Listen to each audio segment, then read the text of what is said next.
Well, welcome to the 700 Club. Prime Minister Benjamin Netanyahu said the attack on Hamas leadership in Qatar yesterday could end the war in Gaza. It's still unclear if the airstrikes succeeded in eliminating the terror targets. Well, President Trump criticized the attack on the soil of a U.S. ally. At the same time, he said destroying Hamas is a worthy goal. Chris Mitchell reports from Jerusalem. Israeli Prime Minister Benjamin Netanyahu defended the attack on the Hamas leadership Tuesday afternoon. At noon today, I convened the heads of Israel's security organizations and authorized a surgical precision strike on the terrorist chiefs of Hamas. These are the same terrorist chiefs who planned, launched, and celebrated the horrific massacres of October 7th. He said Israel acted alone. On this day, as in previous days, Israel acted wholly independently, and we take full responsibility for this action. And this action can open the door to an end of the war in Gaza. Qatar condemned the attack. The Israeli attack that took place on Qatari soil can only be described as a state terrorism carried out by someone like Netanyahu within the context of these systematic policies and his ongoing attempts to destabilize regional security and stability. This is a clear message to the entire region. President Trump says he's very unhappy about the attack. Like Israel, Qatar is a U.S. ally, which hosts America's largest military base in the Middle East. In a carefully worded statement, the White House called it an unfortunate incident. Unilaterally bombing inside Qatar, a sovereign nation and close ally of the United States that is working very hard and bravely taking risks with us to broker peace, does not advance Israel or America's goals. However, eliminating Hamas, who have profited off the misery of those living in Gaza, is a worthy goal. White House Press Secretary Caroline Leavitt said President Trump spoke with both Israeli and Qatari leaders, agreeing with Netanyahu on the need for peace and assuring Qatar an attack won't happen on their soil again. How many Hamas leaders have been eliminated is still being determined. The terror group claims its top leaders survived the attack, but Israel has yet to make an announcement. The attack comes as Israel is poised to take over Hamas's last remaining stronghold, Gaza City. It remains to be seen what impact this will have on Hamas in Gaza and if this leads to an end of the war and freedom for the remaining hostages. Middle East expert Eugene Kontorovich told CBN News the attack was justified. This is the beginning of true justice for the October 7th attacks.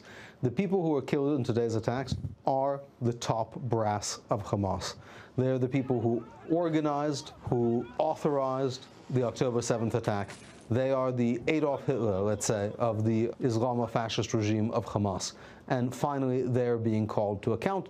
Despite the Trump administration's protest, Kontorovich believes the U.S. gave the green light, and that shouldn't come as a surprise. It's only a surprise because we're still not used to taking President Trump at his word. He said yesterday there needs to be a complete end of the war. There needs to be a release of all the hostages. Hamas needs to stop with its excuses. This is his last ultimatum. There'll be consequences. Well, CBN Middle East Bureau Chief Chris Mitchell joins us now live from Jerusalem. So, Chris, how does Israel believe this strike could lead to the end of the war in Gaza? Well, one thing, Gordon, they couldn't do is demoralize Hamas leaders inside Gaza. What this strike does is maybe take out the middleman. Those are the Hamas leaders in Qatar. The leaders in Gaza City right now, they basically have everything to lose. Many of them are deep underground, nowhere to hide. And many of their command centers, and what you're seeing in the last week or so, these towers in Gaza City are being taken down one by one. So perhaps, hopefully, prayerfully, this could lead to the end of the war and the freedom of the hostages. And many here, Gordon, see, as Kontorovich says, they're seeing justice for October 7th. And there was a promise at the very beginning of the war that Netanyahu made that they would come against all these Hamas leaders. Well, earlier in the week, we've heard, ultimatums, our president saying they have to come to a deal, and this is their last warning. Then their response that they will never lay down their weapons, that is something they can never negotiate away, they can never surrender. So those two things, didn't that make this strike somewhat inevitable? It would seem so, and the two demands that they made was that there would be a permanent end of the war and that the IDF would pull out of the Gaza Strip. Those are two non-starters for Israel, and so it did seem like there was going to be a meeting, an ultimatum, as it were, that Israel would have to do what it needed to do to end the war on its own terms.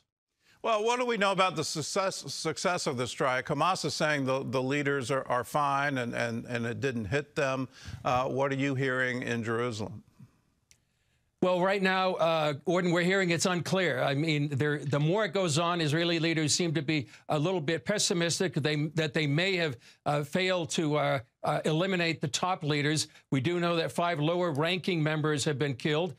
We don't know if Steve Witkoff had warned the leaders itself. What we're seeing right now on your screen is what happened on October 7th. These leaders, and many of them that were targeted yesterday, were actually celebrating October 7th and watching live on Al Jazeera TV what was going on, or that massacre on October 7th. I would say, regardless what's happening, whether or not they were eliminated, Gordon, it's really a defining moment for the region. As I was talking to one analyst earlier today, he said that Israel speaks Middle East and it acts Middle East. And what that means is it's really becoming the strong horse in the region. Remember, Gordon, Israel has eliminated the top leadership of Hamas in the Gaza Strip, Hezbollah in Lebanon, the Houthis in Yemen, many leaders in Iran. It's a long way from October 7th. But Israel is really acting like the strong horse in the region and doing what it needs to do to eliminate those leaders that are threatening the survival of the Jewish state. Well, Qatar is being, it's kind of sort of unimaginable to me that they're being presented as some kind of neutral party in this and even a victim of it. But they've hosted Hamas leadership now for decades, and they've supplied a lot of money to Hamas. What's not being reported about Qatar? Well, as you said, Qatar's been sheltering these leaders since 2012. Yigal Karman, he's been a regular guest for us from memory.org. They translate exactly what Qatar says. He says Qatar is Hamas and Hamas is Qatar. They have a long-term relationship. They've funded Hamas to the tune of about $2 billion for the last many, many years. They used to provide $30 million a month for the administration. Somebody said today that Qatar is really a bank with a flag, but it's a big bank, and it supports Hamas, ISIS, the Taliban, Al-Qaeda. They're all part of the Muslim Brotherhood.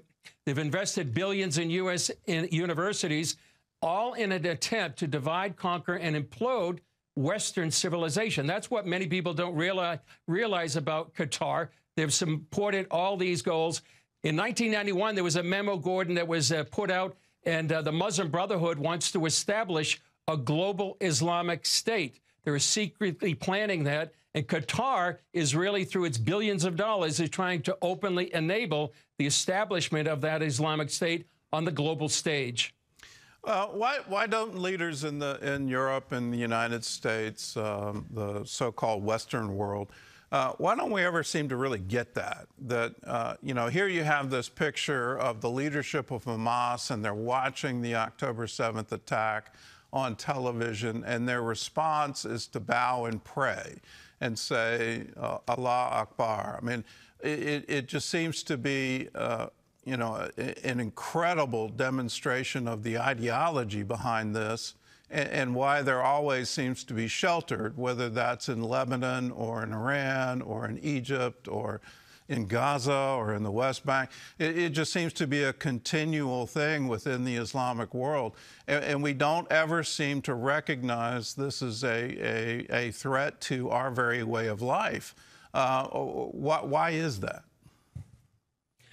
It's a hard question to answer, Gordon. I'm not sure why people don't get it, but they need to realize that Israel right now is sort of on the front lines of Western civilization, fighting for its survival because of all this Islamic groups trying to destroy it. But they're not just trying to destroy Israel. They're on their way to the United States. Even right now in the U.S., there are many imams that are calling for an elimination of Israel. But people really need to wake up and realizing the threat that Israel faces and the United States.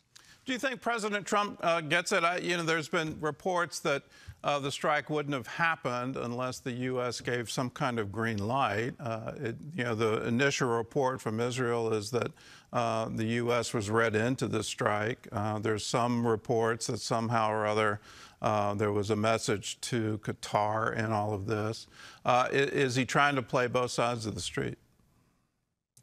Well, certainly trying to thread the needle between two allies, Qatar on the one hand, Israel on the other. I was talking to someone earlier today, and he said Israel wouldn't strike a country with an American base without first coordinating and getting the blessing of the U.S. And so I think that many people believe that the U.S. knew about what was happening and gave the green light to some extent. Netanyahu, by the way, attended last night's July 4th ceremony here in Jerusalem. It was rescheduled because of the war with Iran. So many people believe there must have been some coordination between Israel and the United States. And by the way, Ambassador Mike Huckabee was there. He plays a mean bass, Gordon. And also Lee Greenwood was singing, you know, how proud to be an American here in Jerusalem. It's quite a celebration, July 4th, a few months later, but that's okay. Chris, thanks for your insights and thanks for the report.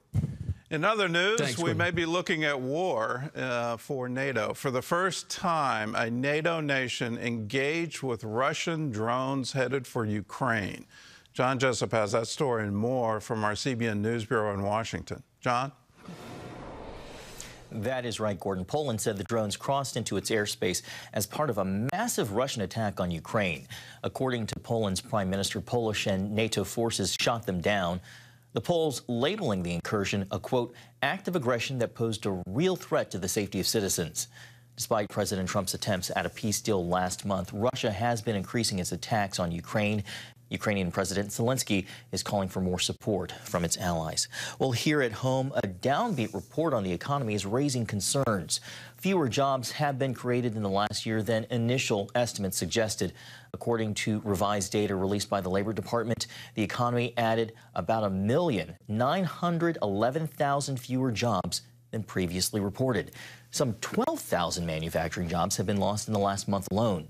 Meanwhile, a new census report shows most household incomes remained steady last year, but higher prices due to inflation erased some gains. Black families saw a 3.3% drop in median income, while incomes remained steady for white households. And the wage gap between the sexes widened for the second year in a row, women making about 81 cents for every dollar earned by their male counterparts. Gordon? I think uncertainty is not the main reason for this, that there just seems to be so much uncertainty over tariffs, over what is the latest coming out of Washington, what are the courts going to do with the tariffs, what are the tariffs going to do to prices. All of that is creating uncertainty in the economy. Anytime you have uncertainty, well, do you hire? And the answer is no. Do you add to your budget? The answer is no. And within that, tariffs absolutely can drive inflation. So are we seeing our purchasing power go down at the same time wages stay flat? So I think a lot of Americans are hurting. A lot of Americans have more month than they have money. And we need to all be concerned and come together and say, what can we do for the poor? What can we do to help people in need right here in our own backyard? So as Christians, we know it's our duty, our obligation.